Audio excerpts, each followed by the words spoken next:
चलिए, अब बोलिए। देखिए अनिल जी, जो ओवरऑल सिनेरियो जो दिल्ली से दिखता है और जो वहां पर जो हमारे ग्रास रूट पे जो रिपोर्टर्स आती हैं उनसे जो आज बातचीत हुई, जब आपने ये कहा कि वे आज छत्तीसगढ़ पर चर्चा करेंगे, और ओवरऑल जो सिनेरियो दिखता है, देखिए बीजेपी का सबसे फेवरेट सब्जेक्ट जो है वो है हिंदू मुस्लिम। वो स्थिति वहां पर छत्तीसगढ़ में दिखाई नहीं दे रही, पहली बात ये है। दूसरी बात यह है कि भूपेश बघेल बनाम कौन, तो छत्तीसगढ़ के अंदर कोई भी नेता को बीजेपी ने कोई भी प्रोजेक्शन नहीं दी है किसी भी रूप में। खासतौर पे वहां के जो सबसे लोकप्रिय नेता है डॉक्टर रमन सिंह, उनके बारे में अभी भी कोई क्लैरिटी नहीं है कि weather he will be A CM face और नॉट। और मोस्ट लाइकली जो फीडबैक है तमाम जगह से, और जो मोदी शाह का जो सिस्टम है वहां से जो चीजें निकल के आ रही है, कि जो अन्य स्टेट्स की तरह ही इसमें छत्तीसगढ़ के अंदर भी मोदी बनाम कांग्रेस होने वाला है। तो ये सिचुएशन जो है ये भी कांग्रेस को वहां पर सूट कर रही है, पहली बात तो ये। दूसरा सबसे इंपॉर्टेंट इशू ये है कि एक तो हिंदू मुस्लिम होने की संभावना बिल्कुल नहीं है कि मुस्लिम्स की संख्या ही बहुत होगी।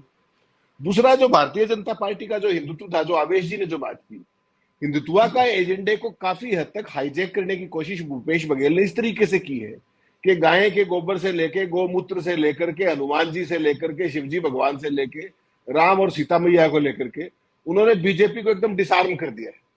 ये उनकी एक सोची समझी चाल है, क्योंकि पिछली बार की जो सूरत हाल थी, उनको ये लगता है कि जिस तरीके का फ्री हैंड दिया गया है, और जो कांग्रेस ने पिछले कुछ समय से जो चूक की थी, जो गलतियां की थी, उनको भी सुधारने की कोशिश की है। जैसे टीएस सिंहदेव साहब को डिप्टी सीएम बना दिया, और जो साहू समाज है, उस साहू समाज को कोई दिक्कत थी कि भाई, क्योंकि वो तो सबसे बड़ी मेजोरिटी वो है वहां पर, जो सिंगल लार्जेस्ट कम्युनिटी है, उनको भी ताम्रध्वज साहू के रूप में सीडब्ल्यूसी के अंदर लिया गया है। तो कांग्रेस पार्टी ने ना केवल एक फाइन एक्ट किया है बैलेंसिंग का, बल्कि बीजेपी चुनाव के लिए तैयार ही नहीं दिख रही है।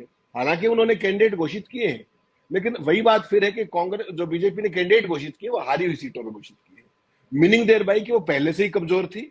और उसने जो भारतीय जनता पार्टी की इंटरनल पॉलिटिक्स थी, गुटबाजी थी और तमाम चीज जो आजकल नहीं होती है, वो बिल्कुल छत्तीसगढ़ में खुल के सामने आ रही है।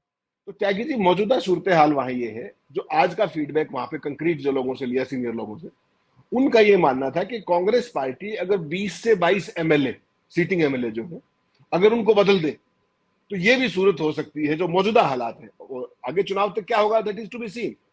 लेकिन आज की सूरत में अगर कांग्रेस पार्टी 20-22 सीटिंग एमएलए को बदल दे, तो उनकी मेजोरिटी पिछली बार से भी ज्यादा आ सकती है। क्योंकि जो उन एरियाज के अंदर जो एंटी इनकम्बेंसी है, वो पर्टिकुलरली कुछ एमएलए की पड़ती है। लेकिन चूंकि कांग्रेस मैंने बहुत सालों से कवर की है, देखी है, कांग्रेस पार्टी में मुझे इतनी हिम्मत नहीं दिखाई देती कि वो बड़े पैमाने पर सीटिंग गेटिंग का फॉर्मूला आता था। ओवरऑल कुल मिला के स्थिति यह है कि आज की तारीख में भूपेश बघेल जो एरिना होता है ना बॉक्सिंग का, उसमें अकेले ही पहलवान है अभी तक। उनके सामने कौन है? मोदी तो देखो है ही, भारतीय जनता पार्टी का नाम का मतलब मोदी और अमित शाह तो है। और जिस तरीके से वो चीजों को फेस कर रहे हैं, आज जिस तरीके से बर्थडे के दिन ईडी ने रेड किया, तो मैंने स्पेसिफिक सवाल पूछा तमाम लोगों से वहां पे जो जर्नलिस्ट साथी है, उन्होंने कहा कि ये भारतीय जनता पार्टी के लिए बहुत काउंटर प्रोडक्टिव होने जा रहा है। कारण उसका स्पष्ट है कि अब वो चीज सामने आ रही है कि भूपेश बघेल बेचारा, उनको दिखाने की कोशिश हो रही है कि जितनी रेड होती जाएंगी उनको वो लाभ होता जाएगा बेचारगी का। तो मोदी शाह को, जो अगर बीजेपी को मुख्य धारा में आना है वहां, और बीजेपी कांग्रेस को कंटेस्ट देना है, तो सबसे पहले तो उनको सीएम का फेस लोकली प्रोजेक्ट करना पड़ेगा, पहली बात। और उसमें जो सबसे ज्यादा, देखिए पिछले अगर आप 5 साल 4.5 साल का वक्फा देखेंगे, तो डॉक्टर रमन सिंह कहीं दिखाई नहीं देंगे आपको, मेन स्ट्रीम में कहीं नहीं। उसके बावजूद जो एबीपी ने सर्वे किया वहां पर, उसमें फिर भी उनकी लोकप्रियता 28% है। क्या मोदी और अमित शाह की जोड़ी को यह भी नहीं दिख रहा है? क्या वो चुनाव ही नहीं लड़ना चाहते हैं? या केवल मोदी जी के चेहरे पे कितने स्टेट्स वो जीत पाएंगे? हाल के उदाहरण सबके सामने। तो कुल मिला के छत्तीसगढ़ एक ऐसा बिरला चुनाव होने जा रहा है जिसके दंगल में अब एक ही पहलवान लंगोट घुमा रहा है, और सामने कौन है मोदी जी को छोड़ करके, क्योंकि लीडरशिप तो अल्टीमेटली लोकल ही होगी ना। तो जो गलती मध्य प्रदेश में भाजपा कर रही है, वही गलती वो छत्तीसगढ़ में भी कर रहे हैं।